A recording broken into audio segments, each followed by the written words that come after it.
Salut à tous, c'est Chloé, je suis ravie de vous retrouver dans l'édition spéciale de Feel Summer. Feel Summer, c'est des formats plus courts et plus faciles à comprendre pour que vous puissiez nous emmener partout avec vous en vacances. Alors que vous soyez tranquillement sur votre transat, tartiné de crème solaire, en train de marcher les pieds dans l'eau ou sur votre trajet de vacances, nous aimerions faire partie de vos vacances et surtout on aimerait vous permettre de continuer de vous éduquer sur ce domaine qui nous passionne tous. Allez, c'est parti, let's go!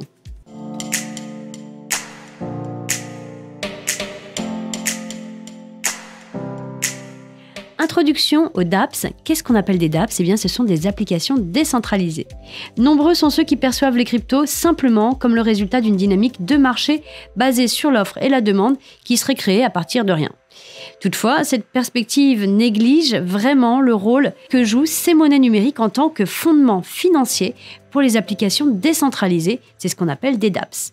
Les dApps utilisent la blockchain pour pouvoir offrir une variété de services qui va des systèmes financiers automatisés à des plateformes de vote transparentes et qui vont démontrer que les cryptos sont bien plus que des simples instruments spéculatifs. Les cryptos sont vraiment au cœur d'une révolution technologique qui redéfinit l'interaction, l'interopérabilité au sein de l'économie numérique. Donc ces applications promettent vraiment de transformer non seulement le secteur financier, mais aussi de nombreux autres domaines allant de l'éducation à la propriété intellectuelle, en passant par la gestion des contrats et plus encore. Une application décentralisée, c'est une application qui fonctionne sur un réseau décentralisé de blockchain, contrairement aux applications traditionnelles qui, elles, vont opérer sur des serveurs centralisés. Les dApps sont généralement caractérisés par leur nature open source. Donc leur fonctionnement est autonome et la donnée est cryptée et distribuée sur une blockchain. Cela leur confère plusieurs avantages tels que l'immuabilité, la transparence et une résistance à la censure par des entités centralisées. Alors comment fonctionnent les dApps? Elles utilisent des contrats intelligents, c'est ce qu'on appelle des smart contracts. Et de ce fait, elles vont pouvoir exécuter des fonctions autonomes et décentralisées.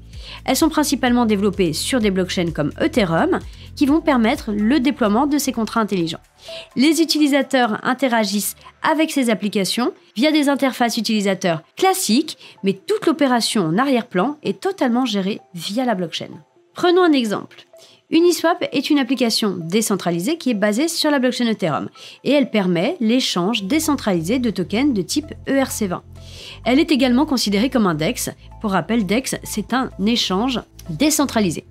Il s'agit d'un protocole automatique de market making, ce qu'on appelle AMM, qui va permettre aux utilisateurs de trader des cryptos et ce sans intermédiaire et directement à partir de leur portefeuille de crypto. Une dApps peut également être considérée comme un protocole comme Uniswap, parce qu'elle va définir un ensemble de règles pour l'échange automatisé de tokens, donc l'AMM dont je vous ai parlé. Ce protocole va spécifier comment les transactions doivent être traitées dans le système, comment les prix sont calculés et comment les utilisateurs peuvent fournir de la liquidité en échange de frais de transaction et de tokens de gouvernance.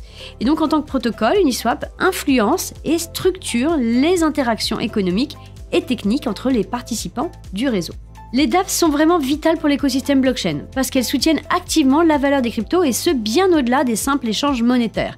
Elles offrent des solutions qui sont vraiment concrètes à des problèmes réels et donc elles génèrent un flux financier continu qui va stabiliser et accroître la valeur des tokens associés.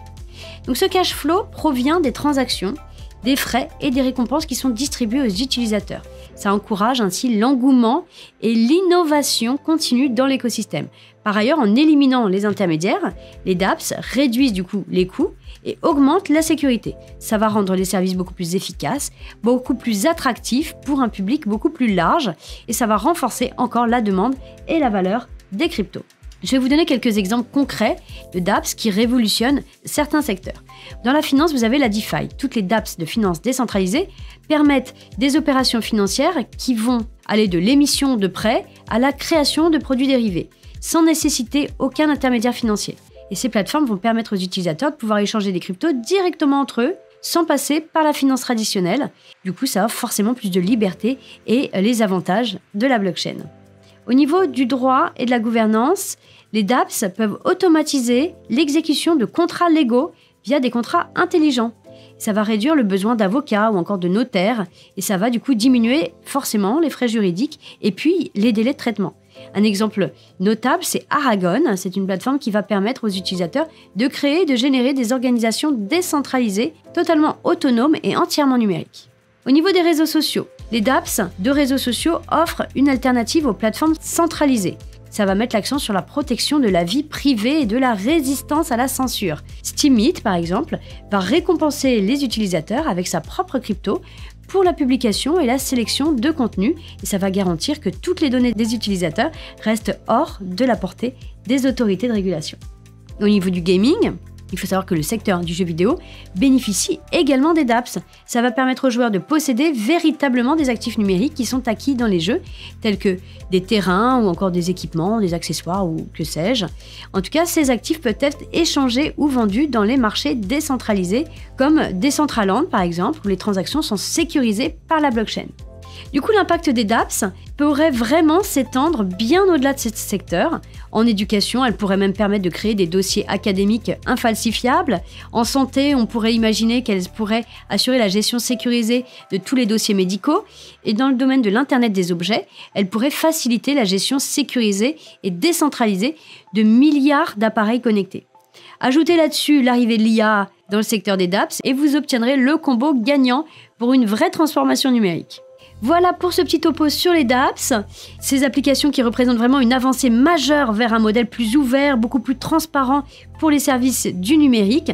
Ça offre du coup une alternative vraiment viable au système centralisé traditionnel. Les dApps sont très bien positionnés pour devenir une composante essentielle de l'économie numérique future. Alors si vous aimez l'innovation, si vous êtes entrepreneur ou simplement un curieux technophile, sachez que les dApps offrent un terrain vraiment fertile pour l'exploration et l'investissement. Comme toujours, je vous encourage à faire vos propres recherches et à comprendre pleinement les avantages et aussi les risques avant de vous lancer. Comme on dit en crypto, do your own research. Voilà, j'ai fait le tour pour ce petit topo sur les dApps. N'hésitez pas à liker, partager et mettre en favori ce podcast si toutefois vous voulez être alerté des prochains épisodes. Pour ma part, il me reste à vous souhaiter un excellent week-end à tous. Je vous retrouve la semaine prochaine pour un nouvel épisode de Feel Summer. Bon été à tous. Ciao, ciao.